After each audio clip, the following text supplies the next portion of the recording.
सकता था, जिसे लोग खुदा दोस्त कहते थे।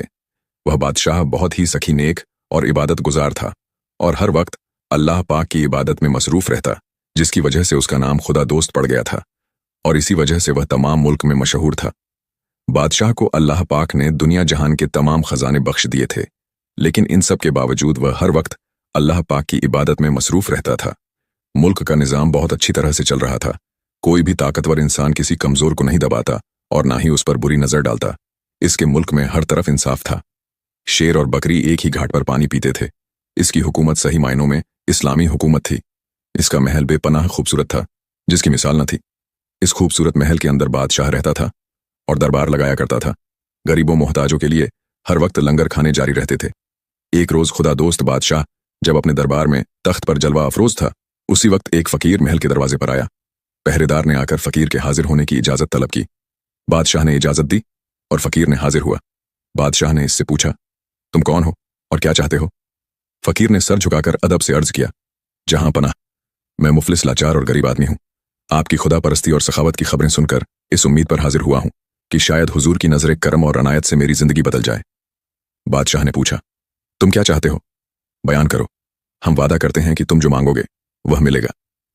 फ़कीर ने यह सुनकर दस्त बस्ता अर्ज की, बादशाह सलामत, मेरी आरजू है कि 3 दिन के वास्ते मैं आपसे आपका तख्त मांगता हूं। मैं चाहता हूं कि 3 दिन के लिए मुल्क फारस पर बादशाहत करूं।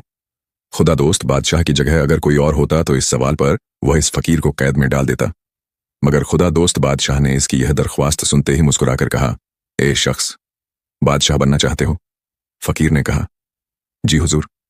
इतना सुनते ही बादशाह खुदा दोस्त अपने तख्त से उठकर खड़े हुए और मुस्कुराते हुए फ़कीर से कहने लगा, ए भाई, तुम बादशाह बनकर मेरी आवाम के साथ कैसा बर्ताव करोगे? फ़कीर ने कहा, अपनी जान से ज्यादा रियाया को अजीज रखूंगा। बादशाह बोला, और यह सल्तनत तुम खुदा के नाम पर मुझसे मांग रहे हो? फ़कीर रोते हुए बोला, जी हुजूर। बादशाह ने हुक्म दिया, जाओ, तख्त तुम्हारा है। जब फ़कीर तख्त पर बैठ गया, बादशाह ने अपने सर से ताज शाही उतारकर इसके सर पर रख दिया। तमाम अहले दरबार, वजीर सब हैरान रह गए। वजीर ने दस्त बस्ता अर्ज की, जहां अपना फैसले पर नजर फरमाइए।